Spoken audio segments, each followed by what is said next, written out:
আসসালামু আলাইকুম, সবাইকে স্বাগত জানাই এখনকার সংবাদ বিশ্লেষণে। আপনারা দেখতে পাচ্ছেন যে দেশ জুড়ে আবার নতুন করে হইচই শুরু হয়েছে যে এনসিপিকে দেশ ছাড়া করবে আওয়ামী লীগ।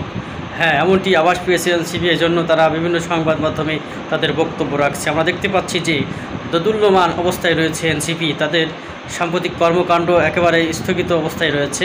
আমরা জানি যে তারা সারা দেশব্যাপী যে পথসভা করেছিল সেটি গোপালগঞ্জের পর আর বেশি দূর এগোতে পারেনি। গোপালগঞ্জের ঘটনার পর থেকে তারা ভয় পেয়েছে বলে এমনটি মন্তব্য করেছেন বিভিন্ন সাংবাদিক এবং রাজনৈতিক বিশ্লেষকরা।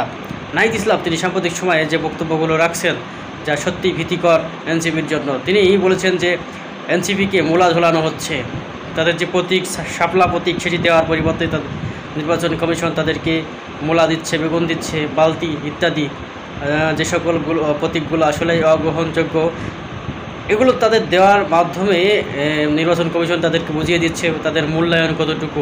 অর্থাৎ এনসিপি তাদের নিজেদের শক্ত ভিত গড়তে পারেনি, তারা তাদের শক্তিশালী উপদেষ্টা মণ্ডলী গঠন করতে পারেনি। নাহিদ ইসলাম ছিলেন, আসিফ মাহমুদ সজীব ভুঁইয়া ছিলেন, আরও ছিলেন আপনারা জানেন যে মাহফুজ বেলাইনে চলে গেছে, তার কথাবার্তা এবং চালচলন খুব বেশি সুবিধার নাই। যদিও সে এনসিপির সঙ্গে ছিল শুরু থেকে, অর্থাৎ এই বৈষম্য বিরোধী আন্দোলনে পরবর্তীতে সে খাপছাড়া হয়ে গেছে, তার কথাবার্তা অন্য রাজনৈতিক দল নিয়ে মন্তব্য বিতর্কের জন্ম দিয়েছে। ফলশ্রুতিতে তাকে এনসিপিতে রাখে নাই। পরবর্তীতে এনসিপির সবচেয়ে গুরুত্বপূর্ণ ব্যক্তি হিসেবে নাহিদ ইসলামকে উপস্থাপন করা হয়। সাউদিস আলম এবং হাসনাত আবদুল্লাহ তারাও গুরুত্বপূর্ণ পদে রয়েছে এনসিপির। তাসনিম জারা সহ আরও বেশ কয়েকজন আছেন, নাসির উদ্দিন রয়েছেন। তো এই সকল মানুষগুলোর সাম্প্রতিক বিভিন্ন কথাবার্তার কারণে মানুষের মধ্যে তারা কালারিং হয়ে গেছে। আমরা দেখতে পেয়েছি কালার, অর্থাৎ মানুষ তাদেরকে আর ভালো চোখে দেখছে না। এনসিপির সাম্প্রতিক কর্মকাণ্ড কোনো নাই বা কোনো কর্মসূচিও আমরা দেখতে পাচ্ছি না।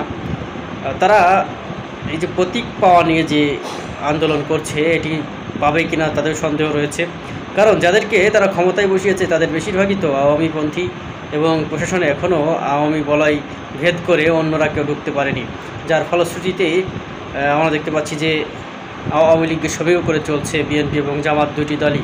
তারা সমীহ করার অন্যতম গুরুত্বপূর্ণ কারণও রয়েছে। সেই কারণটি হচ্ছে আগামী নির্বাচনে যদি আওয়ামী লীগের ভোটগুলো দিতে পারে তাহলে তো খুব সহজেই জয়লাভ করা যায়। আপনারা জানেন যে দেশের অর্ধেক অংশই আওয়ামী লীগের সমর্থক, যা বিগত নির্বাচনগুলোতে প্রমাণিত হয়েছে বা প্রমাণ করেছে। যদিও 17 বছরের শেষ দিকে এসে অনেকেই আওয়ামী লীগের সমর্থক হওয়া সত্ত্বেও শেখ হাসিনার রাজনীতিকে আর পছন্দ করছিলেন না। বিশেষ করে তার আশেপাশের লোকজনরা যে শেখ হাসিনাকে ক্ষতি করেছেন এগুলো শুভাকাঙ্ক্ষীরা জানানোর পরও শেখ হাসিনা তাদেরকে দল ছাড়া করেনি, যার ফলশ্রুতিতে নিজেই এখন দেশ ছাড়া হয়েছেন, এমনটি জানাচ্ছেন আমরা দেখতে পাচ্ছি যে প্রবীণ রাজনীতিবিদরা। তবে শেখ হাসিনা ফেরার সম্ভাবনার চেয়ে বড় কথা হচ্ছে আওয়ামী লীগের যে নিষেধাজ্ঞা দেওয়া হয়েছিল সেটি খুলে যাবে। যে কোনো একজনকে দিয়ে হাল ধরিয়ে আওয়ামী লীগের আবার নির্বাচনে অংশগ্রহণ করাবে এবং একসময় শেখ হাসিনা হয়তো বা ফিরে আসবেন এবং কয়েকদিনের জন্য হলেও তিনি রাষ্ট্র ক্ষমতায় বসবেন। এমনই তার অভিপ্রায়, এমনই তার ইচ্ছা, এমনই তার অভিলাষ। তার সেই ইচ্ছাকে পূরণ করতে কাজ করে যাচ্ছে তার কর্মীরা বিভিন্নভাবে, দেশে এবং দেশের বাইরে। যেমন 1971 সালে করেছিল আওয়ামী সমর্থকেরা, এবং ঠিকই আবার নতুন করে তারা সংগঠিত হচ্ছে। একটা প্রতিবিপ্লব ঘটবে, প্রতিবিপ্লবের ফলে দেখা যাচ্ছে যে জামাত ইসলাম বিএনপিকে আবারও কোণঠাসা করা হবে এবং তারা কিন্তু কঠিন বিপদের মধ্যে পড়তে পারে, যেটি তারা বুঝেও না বোঝার ভান করছে। তো এমন একটা পরিস্থিতি তৈরি হতে খুব দেরি নেই বা বাকি নেই। যদিও 2026 সালের ফেব্রুয়ারিতে নির্বাচন দেওয়ার কথা বলা হচ্ছে, ফেব্রুয়ারিতে নির্বাচন হবে কিনা ধোঁয়াশা রয়েছে। যদিও হয় সেখানে আওয়ামী লীগের উপস্থিতি থাকবে না, এটা সত্য, কিন্তু নির্বাচনে যদি বিএনপি বা জামাত যেই জয়লাভ করুক 5 বছরের বেশি তারা ক্ষমতায় টিকতেও পারবে না, এমনটিও আমরা রাজনৈতিক বিশ্লেষণ থেকে জানতে পারছি। এখন আসলে কি ঘটতে যাচ্ছে আপনারা ভালো জানেন, অবশ্যই কমেন্ট বক্সে জানাবেন এবং চ্যানেলটি সাবস্ক্রাইব করে সঙ্গে থাকবেন।